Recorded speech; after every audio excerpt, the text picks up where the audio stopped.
Are you ready to break free from the doubts and limits holding you back? Welcome to Embrace Your Value, where therapy meets coaching to help you unlock your true worth and take control of your life.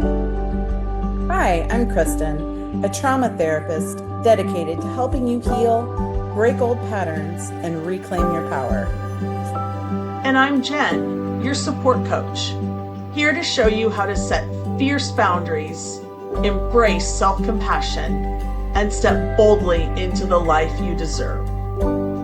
So whether you're stuck in self-doubt or feeling lost, know this: your value isn't up for negotiation. It's time to own it. Every week, we tackle real issues that challenge, inspire, and empower you to live with purpose and confidence.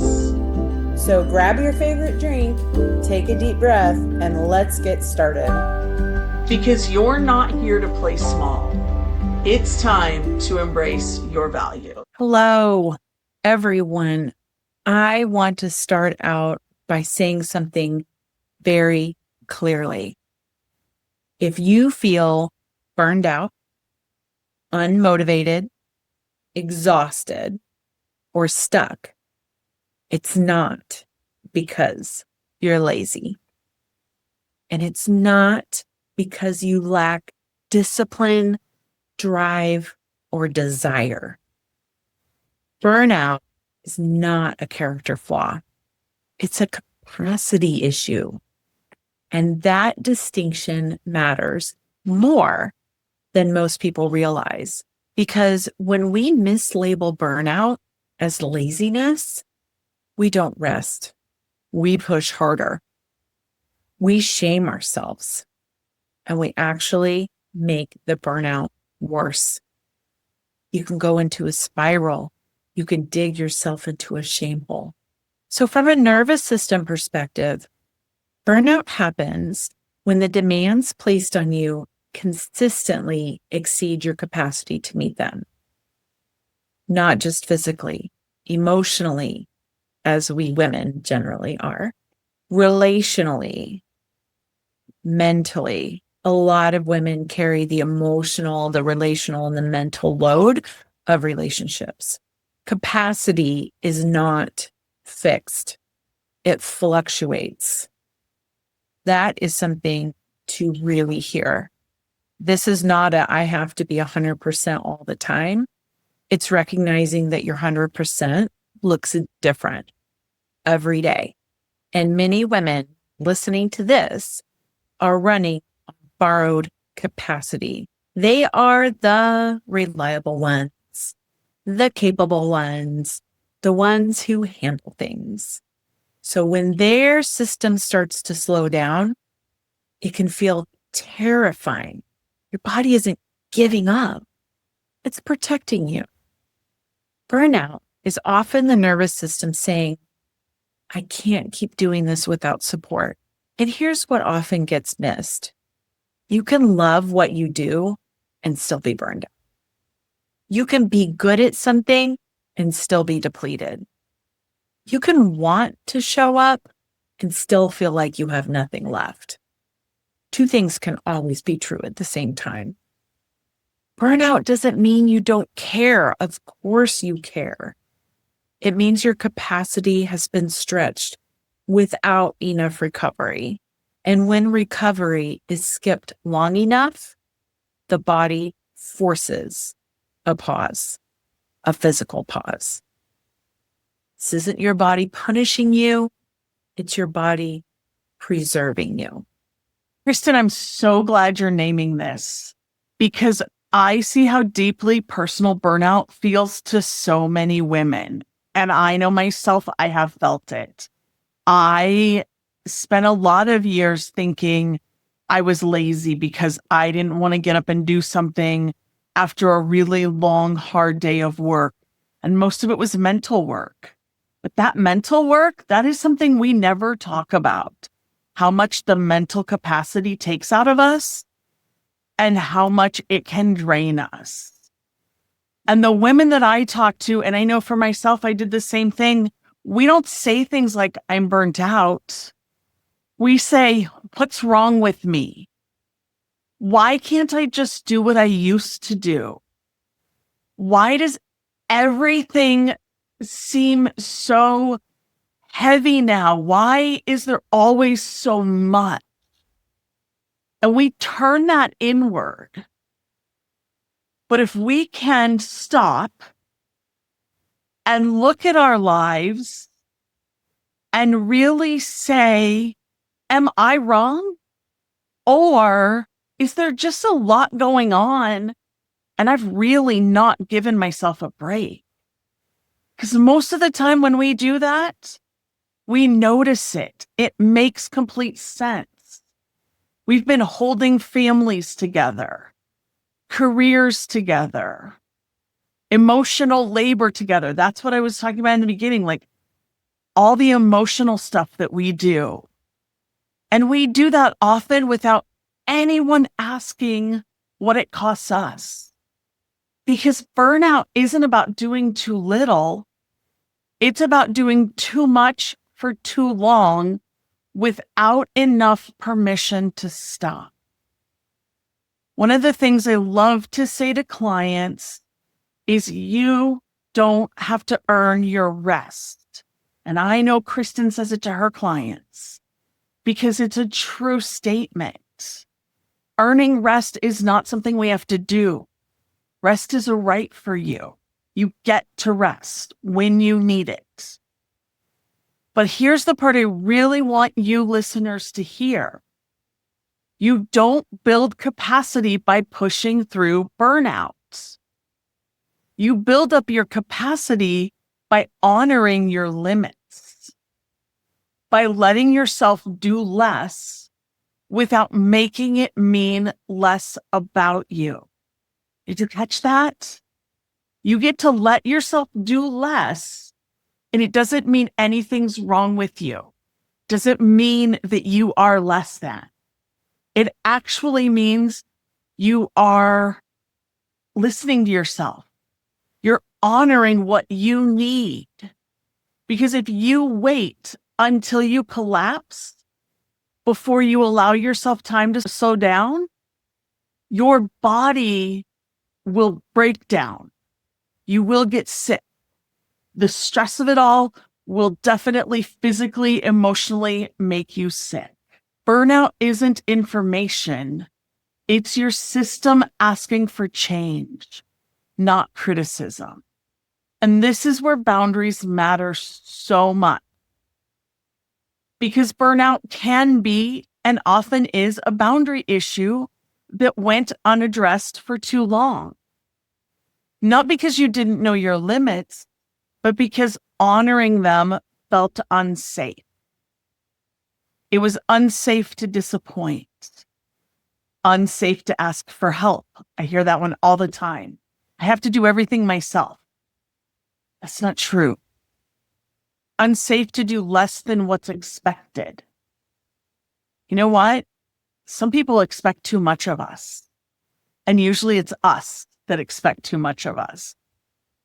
So instead of blaming yourself for being tired, I would love for you to ask a different question. What has my capacity been carrying that it was never meant to hold alone? And that means, what have I been owning from other people? What emotional garbage of theirs have I been owning? That was never mine. There was never a reason for me to have it, to spend sleepless nights thinking about it.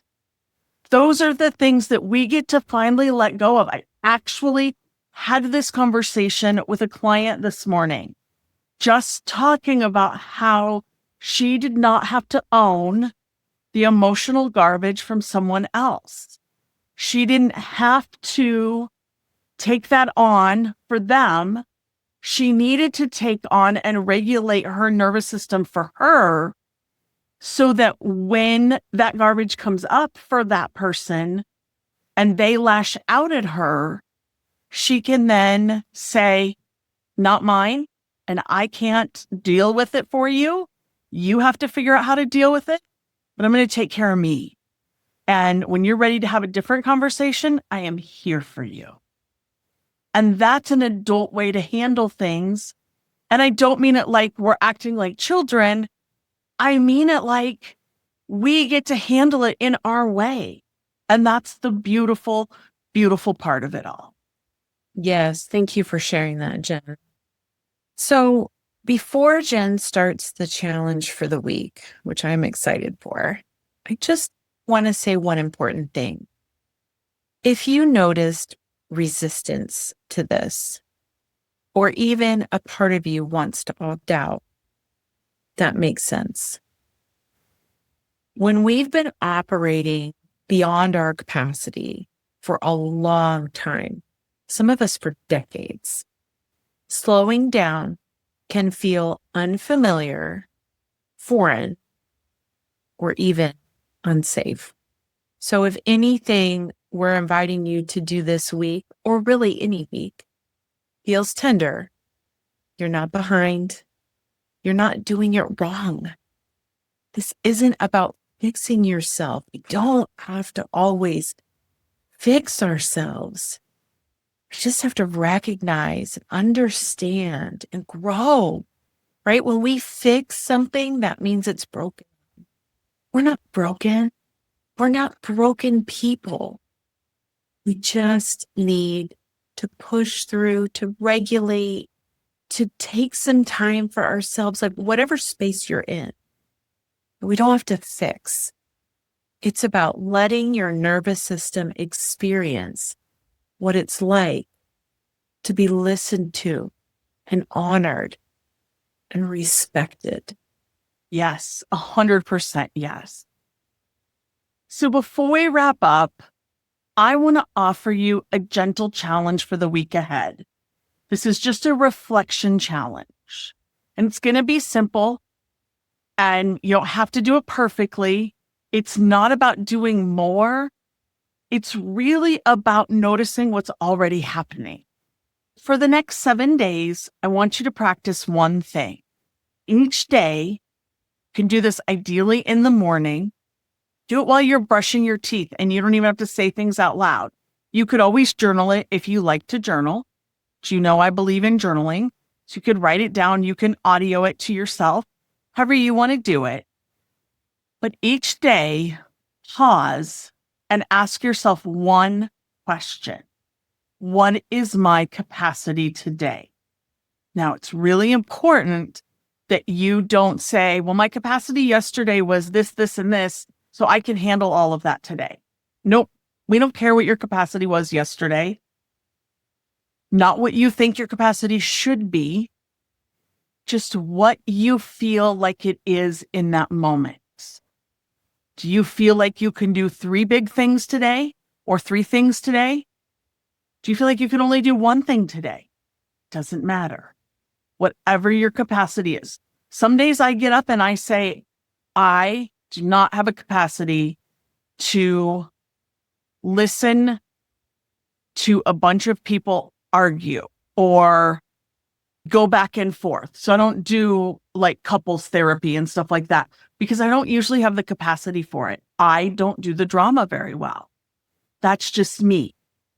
So what is your capacity today? And then I want you to notice what happens in your body when you answer honestly. Do you feel relief? Is there resistance that comes up? Does guilt slide in there? You feel a weight lifting off, like a softening? Do your shoulders get tense? What is it? And you don't have to change anything right away. That's just your awareness. Now, here's the second part. Also, once a day, choose one small act of capacity respect. Something simple like stopping a task 5 minutes earlier than planned. Saying no without an explanation. Taking a real pause between things. If you're anything like me and you sometimes sit at a computer for back-to-back calls, sometimes scheduling an extra 15 minutes in there so you can walk away is a great way to reset your capacity. And then letting good enough be enough. Doesn't always have to be perfect. We talk all the time about progress over perfection. That's what we strive for, is progress. This isn't anything dramatic, and it's nothing performative. Just one moment where you listen to your limits instead of overriding them. And then at the end of the week, reflect on this.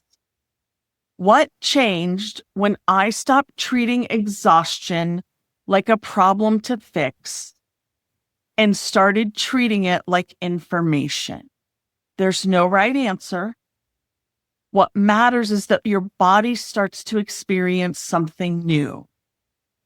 And then you can listen to it without punishment. If this challenge brings something up for you, we'd love to hear about it. You can share with us in a message. You can share it with us in a comment. You can email it to us. But especially, I want you to notice it for yourself. And remember, honoring your capacity isn't quitting. It's choosing sustainability.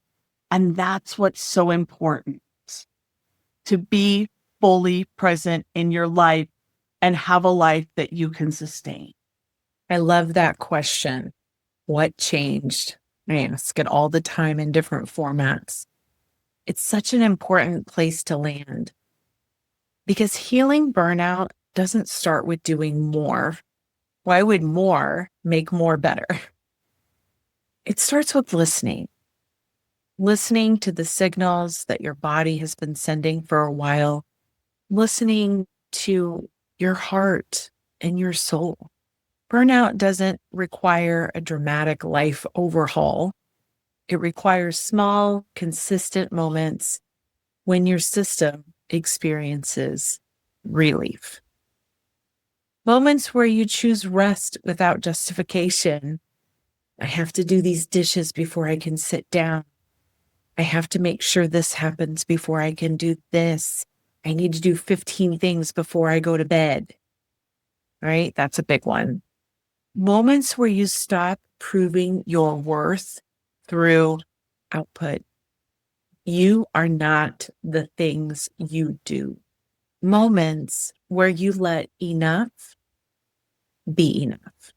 So if you're listening and you feel tired, flat, or disconnected, I want you to hear this. You're not lazy. You're not broken. You're not failing. Your capacity has just been exceeded. And that's not a judgment. That's an invitation to create more space, more support, and more compassion for yourself. And we'll leave you with this question. What would change if you treated your burnout as information instead of a personal flaw? Let that question sit with you. Thank you for being here with us today. If today's episode hit home, don't just keep it to yourself. Subscribe, leave us a review, and share this episode with someone who needs to hear it. Because everyone deserves to know their worth. Next week, we're diving even deeper with more insights and tools to help you break free from limitations and live authentically.